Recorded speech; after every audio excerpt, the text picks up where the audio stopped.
Hello everyone, welcome to the amazing video in which we are going to cover today chapter number 5 acid bases and salt for class 7th in a rapid revision जिसमें हम पूरा chapter approximately 15 to 20 minutes में cover करने वाले हैं सारे concepts को detail में पढ़ते हुए. So without wasting any time let's get started. और इसके जो ये नोट्स हैं उसका लिंक आपको डिस्क्रिप्शन बॉक्स में मिल जाएगा. ये जो चैप्टर है ना, ये बहुत ही इंटरेस्टिंग साथ ही में एक नया चैप्टर है. इस चैप्टर में हम कई ऐसे टर्म्स पढ़ेंगे जहाँ पर हम बहुत सारे नए नए कॉन्सेप्ट से मिलते हैं. तो चलिए शुरू करते हैं. सबसे पहले एक एक करके जो हमारी हेडिंग है एसिड बेसिस एंड सॉल्ट, इनको समझते हैं. तो एसिड क्या होता है? एक केमिकल सब्सटेंस होती है. कोई भी चीज़ जो केमिकल होती है इन नेचर वो एसिड, एक एसिड होता है, एक केमिकल सब्सटेंस जिसका टेस्ट सॉर हो यानी कि खट्टा हो. तो क्या हमें हर चीज़ को अब टेस्ट करके देखना पड़ेगा कि वो एसिड है या नहीं? नहीं, ऐसा नहीं है. एसिड्स को आइडेंटिफाई करने के लिए और भी बहुत सारे तरीके और उनकी बहुत सारी प्रॉपर्टीज़ और कैरेक्टरिस्टिक्स होती हैं जो बताती हैं कि एक सब्सटेंस, एक केमिकल सब्सटेंस एसिडिक है या नहीं. जैसे फूड आइटम्स में हम देख सकते हैं lemon, curd, vinegar, orange taste. ये सभी चीज़ें सॉर या फिर खट्टी इसलिए होती हैं because of the presence of acid in them, क्योंकि इनके अंदर एसिड प्रेजेंट होता है. अब जो एसिडिक सब्सटेंसेस होती हैं ना, that contains acid in them. Acidic substances कौन सी हुई जिनके अंदर एसिड होगा? ये तो बड़ी ही कॉमन सेंस वाली बात हो गई. मतलब कि लेमन क्योंकि वो सॉर है टेस्ट में, खट्टा है. विनेगर जो कि खट्टा है टेस्ट में, वो एसिडिक सब्सटेंस हुआ. क्यों? क्योंकि वो एसिडिक इन नेचर है. चलिए next, examples of acids. Acids के क्या एग्जाम्पल्स होते हैं, मतलब एसिड कहाँ कहाँ पाया जाता है. तो अगर हम ज़्यादा हायर केमिस्ट्री में ना जाकर अपने आसपास ही देखें तो lemon juice, orange juice, vinegar, curd, tamarind. Tamarind means इमली, आंवला, गूसबेरीज, अनराइप मैंगोज मतलब कच्चे आम, एंड ग्रेप्स. ये सभी चीज़ें हैं जिनके अंदर एसिड्स पाया जाता है. और कोइंसिडेंटली हम ये भी चीज़ नोटिस करते हैं इनमें कि ये सभी चीज़ टेस्ट में कैसी होती हैं? सॉर होती हैं, खट्टी होती हैं. Next, name of acids. मगर क्या हम ये कह सकते हैं कि विनेगर में जो एसिड पाया जाता है वो विनेगर एसिड है? नहीं. इन सभी एसिड्स के नाम होते हैं जिनको हमें याद रखना होता है बिकॉज कई बार इससे क्वेश्चन आते हैं. फॉर एग्जाम्पल विनेगर में एसिटिक एसिड पाया जाता है. Formic acid ant sting. जब भी हमें जो चींटी होती है वो बाइट कर लेती है, स्टिंग करती है, उस टाइम पे वो फॉर्मिक एसिड को रिलीज करती है. जो खट्टे फ्रूट्स होते हैं, ऑरेंजेस, लेमन्स, इन सब के अंदर सिट्रिक एसिड्स पाया जाता है. कर्ड के अंदर लैक्टिक एसिड पाया जाता है. लैक्टिक एसिड के बारे में हमने पहले भी पढ़ा है. लैक्टिक एसिड एक ऐसा एसिड होता है या फिर जो हमारे मिल्क को कर्ड में कन्वर्ट होने में भी हेल्प करता है. Next, spinach. इसमें ऑक्जेलिक एसिड पाया जाता है. आंवला, citric fruit, that is ascorbic acid या विटामिन सी जिसे हम बोलते हैं. Tartaric acid, tamarind seeds, grapes, unripe mangoes etcetera. ये सभी जो एसिड होते हैं ना, ये इनके अंदर नेचुरली प्रेजेंट होते हैं. ऐसा नहीं है कि हम एक लेमन लेते हैं और उसके अंदर सिट्रिक एसिड को इंजेक्ट करते हैं या किसी तरीके से अंदर उसके पहुंचाते हैं. ये उनके अंदर नेचुरली प्रेजेंट होते हैं. अब आते हैं बेसिस पर. अगली हेडिंग, बेसिस क्या होते हैं? बेसिस में क्या होता है, जैसे एसिड हमारे सोर टेस्ट करते हैं वैसे बेसिस हमारे बिटर, कड़वे टेस्ट करते हैं. एंड ये काफ़ी सोपी होते हैं टच करने पे. सोपी इन द सेंस जब हम उन्हें टच करेंगे तो बहुत ही ज़्यादा चिकने से सोप जैसे टेक्सचर के होते हैं. बेसिस जो होते हैं वो हमारा bleach, ammonia, washing powder, soaps में पाए जाते हैं. यानी कि ब्लीच हम सब ने देखा हमारे घर में होता है, अमोनिया, वॉशिंग पाउडर्स जो हमारे घर पे होते हैं, सोप, डिटर्जेंट्स, शैम्पू, इन सब में बेसिस पाए जाते हैं. ये सभी सोपी होते हैं नेचर में, ये सब फॉर्म बनाते हैं. झाग मतलब एक सोप वाला टेक्सचर रखते हैं, साथ ही में ये टेस्ट वाइज बिटर होते हैं. अब कुछ एग्जाम्पल्स बेस के हम देख सकते हैं. डिटर्जेंट है, baking soda, drain cleaner, antacid base, ammonia, soap, hand dish, lime water. ये सभी चीज़ें बेसिक होती हैं नेचर में.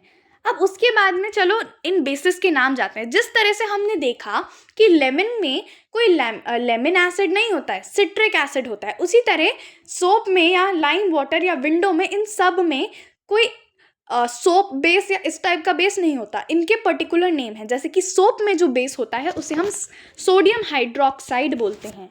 लाइम वाटर में जो बेस होता है उसे हम कैल्शियम हाइड्रोक्साइड बोलते हैं। विंडो क्लीनर्स में जो बेस होता है उसे हम अमोनियम हाइड्रोक्साइड बोलते हैं। अब मिल्क ऑफ मैग्नीशिया में जो होता है उसे हम मैग्नीशियम हाइड्रोक्साइड होते हैं। अब जो ये जो वर्ड्स हैं, sodium hydroxide, calcium hydroxide, ammonium hydroxide, ये सब कंपाउंड्स होते हैं जिनके बारे में हम हायर क्लासेस में जाके पढ़ेंगे। किस तरह से इन्हें फॉर्म किया जाता है, कैसे इन्हें नेम किया जाता है, किस चीज़ से ये बने होते हैं। अभी सिर्फ हमें इतना ध्यान रखना है कौन सी चीज़ में कौन सा एसिड होता है और कौन सा बेस होता है। अब आते हैं तीसरी चीज़, एसिड, बेसिस एंड सॉल्ट। ये सॉल्ट से ही रिलेटेड है, न्यूट्रल सब्सटेंसेस।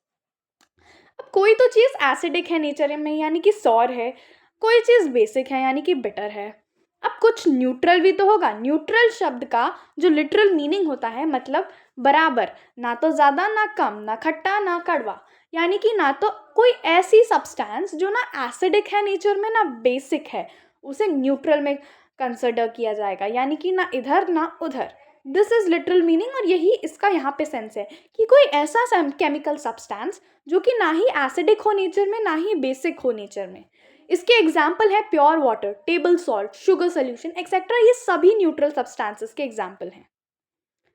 Next, indicator. अब मैम हमने एक बात सोची कि जो हमारा जो हमारे डिटर्जेंट्स हैं, सोप्स हैं, अब लेमन को तो हमने टेस्ट करके देख लिया कि वो सॉर है, विनेगर भी चलो टेस्ट कर सकते हैं बिकॉज ये सब एडिबल आइटम्स हैं और हमें पता लग गया कि एसिडिक है नेचर में। बट ये सोप्स, डिटर्जेंट, इनको तो हम टेस्ट नहीं कर सकते, तो ये हमें कैसे पता लगेंगे? तो इन्हीं के लिए हमें कॉन्सेप्ट पढ़ते हैं indicators. We can not test every object and find its nature कि वो एसिडिक है, बेसिक है या न्यूट्रल है, राइट? इसलिए हम इंडिकेटर्स का यूज़ करते हैं। इंडिकेटर्स क्या होता है? एक ऐसी सब्सटेंस होती है जो हमें बताती है कि एक सब्सटेंस एसिडिक है या बेसिक है, ठीक है। The indicators indicate the presence of acid और base substance by changing their colour. किस तरह बताती है? जब भी हम इंडिकेटर्स का यूज़ करते हैं तो वो सब्सटेंस का कलर चेंज कर देती है, जिससे हमें पता लगता है इंडिकेटर्स कि वो सब्सटेंस एसिडिक है या बेसिक है। अब थोड़ा सेंस बना कि कैसे बिना टेस्ट करे हमें पता लग जाता है कि डिटर्जेंट पाउडर बेसिक है। Examples of indicators. अब इंडिकेटर्स के लिए हम क्या क्या यूज़ करते हैं, इसके लिए हमारे पास 4 मेजर एग्जाम्पल्स हैं जो अभी हम स्टडी कर रहे हैं। Firstly litmus paper and solution. Litmus paper क्या होता है अभी बताएंगे। Turmeric, China rose and last is phenolphthalein indicator. ये सभी एग्जाम्पल्स हैं इंडिकेटर के। अब नेचुरल इंडिकेटर लिटमस, लिटमस जो है हमारा एक नेचुरल इंडिकेटर होता है, साथ में इट इज़ एक्सट्रैक्टेड फ्रॉम जो हमारा नेचुरल इंडिकेटर है लिटमस। अब वो क्या होता है मैं आपको बता सकती हूँ। एक लिटमस होता है और एक natural indicator, it extracts from लिचिन। लिचिन basically एक टाइप ऑफ लीफ होती है। इसका पर्पल कलर होता है डिस्टिल्ड वाटर में, पर्पल कलर होता है डिस्टिल्ड वाटर में। और डिस्टिल्ड वाटर यानी कि जो हमारा डिस्टिल्ड वाटर है वो ना ही एसिडिक है ना ही बेसिक है, पर्पल। जब इसे हम एक एसिडिक सोल्यूशन में डालेंगे तो ये रेड कलर में टर्न होगा, और जब हम इसे एक बेसिक सोल्यूशन में डालेंगे तो ब्लू कलर में टर्न होगा। तो generally it is available as red and blue litmus paper. तो इससे हमें क्या समझ आता है कि मान लीजिए अगर हमने उसे एक लिक्विड शैम्पू या लिक्विड बॉडी वॉश में डाला लिटमस पेपर को, वो तो किस कलर में चेंज होगा? ब्लू कलर में, क्योंकि वो बेसिक सोल्यूशन है, बेस है। वहीं अगर हमने उसे एक लेमन जूस के अंदर डाला तो किस कलर में चेंज होगा? रेड कलर में, because it is acidic in nature. और हमने इसे एक न्यूट्रल चीज़ में जो ना ही एसिडिक है ना ही बेसिक है उसमें डाला तो वो पर्पल कलर में चेंज होगा। जनरली रेड और ब्लू दोनों लिटमस पेपर मिल जाते हैं। उसके बाद में लिटमस पेपर की एक टेबल है यहाँ पे, ये इसीलिए दी गई है जिससे हमें पता चल सके कि डिफरेंट सब्सटेंसेस, केमिकल सब्सटेंसेस के बाद लिटमस पेपर किस तरह रिएक्ट कर रहा है, और इससे हमें कैसे पता लगता है कि वो चीज़ न्यूट्रल है, बेसिक है या एसिडिक है। सी, जो हमारा टैप वाटर है, जब हमने उसे लिटमस पेपर में डाला तो उसमें नो चेंज, ना ही वो रेड हुआ ना ही वो ब्लू हुआ, यानी कि वो न्यूट्रल हो गया। डिटर्जेंट सोल्यूशन, उसको जब हमने डाला तो वो ब्लू में चेंज हो गया, basic. Aerated drinks, aerated drinks means हमारी जो कोल्ड ड्रिंक्स होती हैं, कार्बोनेटेड ड्रिंक्स, इन्हें ये हमारा रेड में चेंज हुआ, यानी कि एसिडिक नेचर है। इस तरह से आप देख सकते हैं इस पूरी लिस्ट में जितने भी सब्सटेंसेस हैं उनके साथ में जब हम लिटमस पेपर को लाते हैं और उसके साथ में जो चेंज अगर हो रहा है कि वो रेड में आ रहा है या ब्लू में या उसमें कोई चेंज नहीं आ रहा, उससे हमें ये पता लगता है कि वो सब्सटेंस बेसिक है या एसिडिक है। नेक्स्ट क्वेश्चन, और सॉरी नेक्स्ट टॉपिक। अब जो हमने नेक्स्ट इंडिकेटर पढ़ा था वो था हमारा टर्मरिक। टर्मरिक यानी हल्दी। अब हल्दी तो हम सबके घर में होती है, तो हमें कैसे पता लगेगा कि टर्मरिक एक नेचुरल इंडिकेटर है? इसके लिए एक अमेजिंग सी एक्टिविटी हम कर सकते हैं। एक ग्लास में हम थोड़ी सी हल्दी डालें और उसके बाद में उसमें थोड़ा सा वाइट डिटर्जेंट डिज़ोल्व कर दें, वाइट। अब अगर हम कलर थ्योरी देखें तो जो वाइट डिटर्जेंट है और जो येलो हल्दी या टर्मरिक है हमारी, वो डिज़ोल्व होगी तो येलो कलर बनेगा, इवन लाइटर येलो बनेगा, राइट। बट ऐसा नहीं है, वो रेड में कन्वर्ट हो जाएगा। क्यों? क्योंकि एक एसिड ने एक बेस के साथ में रिएक्ट करा है। Next, turmeric is also a natural indicator. इसके साथ में हम देख सकते हैं और लेमन जूस के साथ जब टर्मरिक है तो उसका नो चेंज, यानी कि वो एसिडिक है या न्यूट्रल है। तो इस तरह से हम देखते हैं कि how this works. Next, China rose. China rose एक टाइप का फ्लावर होता है जिसकी पेटल्स को जब हम वार्म वाटर में रखते हैं और कलर्ड सोल्यूशन में, तो वो भी एक कलर चेंज दिखाता है। फॉर एग्जाम्पल, जो एसिडिक सोल्यूशन होगा वो हमारा एक ऑरेंज कलर लेगा, जो इंडिकेटर है वो मैजेंडा कलर का होता है और बेस हमारा ग्रीन कलर का होता है, जो दिखाता है कि चाइना रोज किस तरह से एसिड, बेस और न्यूट्रल सब्सटेंसेस को सेपरेट करने में हेल्प करता है। Next is phenolphthalein indicator. Phenolphthalein indicator एक सिंथेटिक इंडिकेटर होता है। जहाँ पे भी सिंथेटिक वर्ड आता है उसका मतलब होता है केमिकल। अब तक हमने देखा हम नेचुरल इंडिकेटर्स की बात कर रहे हैं जो नेचुरली होते हैं, जैसे कि टर्मरिक हुआ, हमारा चाइना रोज हुआ, लिटमस हुआ, ये सब नेचुरली अवेलेबल है। बट फिनोप्थलीन एक ऐसा इंडिकेटर है जो कि हम केमिकली बनाते हैं, इसको केमिकल्स को कंबाइन करके। ये एक कलरलेस होता है in acid solution but turns pink to red at a solution becomes alkaline या बेसिक। फिनोप्थलीन बेसिकली जब भी हम किसी सब्सटेंस में फिनोप्थलीन को ऐड करेंगे, ये जो है ना एसिडिक सोल्यूशन में तो बिल्कुल कलर नहीं दिखाएगा, बट अगर कोई सोल्यूशन बेसिक है या अल्कलाइन है तो वो पिंक से रेड में कन्वर्ट हो जाएगा। Next is neutralisation. अभी हमने एक बहुत सारी जगहों पे देखा कि कोई चीज़ या तो एसिड हो सकती है, बेस हो सकती है, न्यूट्रल हो सकती है। मगर एक एसिड को अगर हम एक बेस के साथ मिक्स कर दें तो क्या होगा? अगर when an acid is mixed with a basic solution, both the solution neutralised the effect of each other. Acid है उसका खुद में कुछ ना कुछ इफेक्ट है ना, उसका खुद में कुछ ना कुछ इफेक्ट, कुछ प्रॉपर्टीज, कुछ कैरेक्टरिस्टिक्स वो रखता है। बेस भी अपनी कुछ कैरेक्टरिस्टिक, कुछ प्रॉपर्टीज रखता है। दोनों को अगर कंबाइन कर दिया जाए, दोनों को अगर मिला दिया जाए तो दोनों एक दूसरे के इफेक्ट्स को कैंसिल आउट करके न्यूट्रल हो जाते हैं, यानी कि ना तो एसिडिक रहते हैं ना बेसिक बन रहते हैं। The reaction between an acid and a base is known as neutralization. Salts and water are produced. इसके अंदर salt और water produce होते हैं, NaCl जैसे हम कहते हैं। salt और water दोनों ही न्यूट्रल होते हैं, ना कि एसिडिक ना ही बेसिक। तो इससे हमें पता लगता है। इसका एक एग्जाम्पल हम मॉडर्न डे लाइफ में देखते हैं।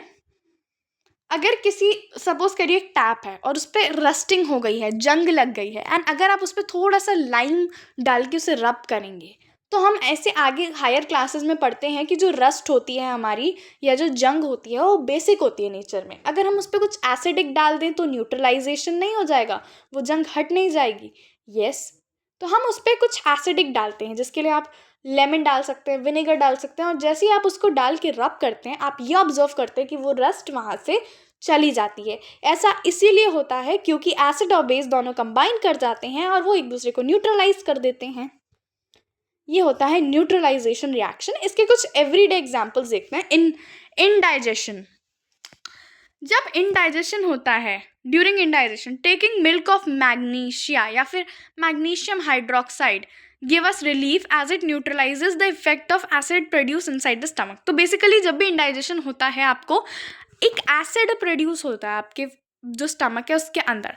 अब एसिड है तो उसको न्यूट्रलाइज करना है, शांत करना है, तो हमें एक बेस की ज़रूरत है। बेस के लिए हम डालते हैं मैग्नीशियम हाइड्रोक्साइड या मिल्क ऑफ मैग्नीशिया। अब ये कोई भी केमिकल हो, हमें फ़र्क नहीं पड़ता, हमें सिर्फ इतना पता होना चाहिए कि मैग्नीशियम हाइड्रोक्साइड कैसा है, बेसिक है नेचर में। तो बस ये एक दूसरे को न्यूट्रलाइज कर देते हैं। Next is ant bite. अगर कोई चींटी काट ले, the effect of ant bite which is caused by formic acid. तो अभी हमने थोड़ी देर पहले पढ़ा था कि जो फॉर्मिक एसिड होता है ना, वो मतलब जो अंट का जो स्टिंग होता है उसके अंदर फॉर्मिक एसिड होता है, और उसको हम अब कुछ एसिडिक है तो अगर हम कुछ बेसिक लगा दें तो क्या वो इफेक्ट न्यूट्रलाइज नहीं हो सकता? हो सकता है। तो हम मॉइस्ट यानी कि हल्का सा गीला सा बेकिंग सोडा रब कर देते हैं कई बार, और हमें ये एडवाइस भी किया जाता है जिससे कि अंट बाइट का जो वो इफेक्ट होता है वो न्यूट्रलाइज हो जाता है। उसके बाद में सॉइल ट्रीटमेंट। सॉइल ट्रीटमेंट में किस तरह से ये हेल्पफुल होता है? देखिए, plant do not grow well when the soil is either too acidic या टू बेसिक। या तो सॉइल बहुत ज़्यादा एसिडिक हो नेचर में या फिर बहुत ज़्यादा बेसिक हो, तो प्लांट्स अच्छे से ग्रो नहीं कर पाते हैं। ठीक है, तो इसके लिए हम उसे ट्रीट करना पड़ता है। जैसे कि अगर सॉइल बहुत ज़्यादा एसिडिक हो तो हम उसमें बेस, जैसे कि क्विक लाइम हो गया, कैल्शियम ऑक्साइड जिसे हम कहते हैं, स्लेक लाइम, कैल्शियम हाइड्रोक्साइड। अब हमें फिर से ये फ़र्क क्या इस चीज़ पे नहीं जाना है, what is calcium oxide, what is calcium hydroxide, quick lime क्या है, स्लेक लाइम क्या है, हमें इतना पता होना चाहिए क्विक लाइम स्लेक लाइम दोनों बेसिक है नेचर में, और कुछ बेसिक कुछ एसिडिक को न्यूट्रलाइज कर रहा है जिससे हमारी सॉइल सही हो रही है। अगर आपकी सॉइल बहुत ज़्यादा बेसिक है नेचर में तो उसमें हम ऑर्गेनिक मैटर को ऐड कर देते हैं। ऑर्गेनिक मैटर क्या करता है, एसिड को रिलीज करता है जिसकी वजह से हमारी सॉइल न्यूट्रलाइज होती है। मतलब एसिडिक हो चाहे बेसिक हो, हमें कुछ ऐसा ऐड करना है उसका अपोजिट जो उसे न्यूट्रलाइज कर दे। और एक एग्जाम्पल देखते हैं, फैक्ट्री वेस्ट। जो फैक्ट्री वेस्ट होता है ना उसमें बहुत ज़्यादा एसिड प्रोड्यूस होता है, मतलब it contains a lot of acid, and अगर हम उसको अलाउ कर देते हैं कि ऐसी वाटर बॉडीज़ में जाने के लिए, तो इसके एसिड की वजह से कई बार जो हमारी मराइन लाइफ है, एक्वेटिक लाइफ है, फिशेज़ हैं और भी ऑर्गेनिजम्स हैं, वो मर जाते हैं, they are killed, they die due to this, right.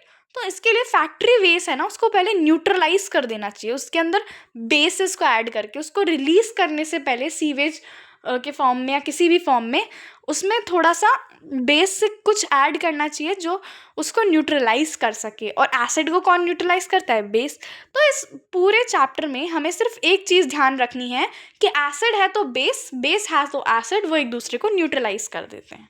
So this was all for today. Please like, subscribe and share this video. इस वीडियो के नोट्स आपको डिस्क्रिप्शन में मिल जाएंगे। I will be soon coming with the next chapter.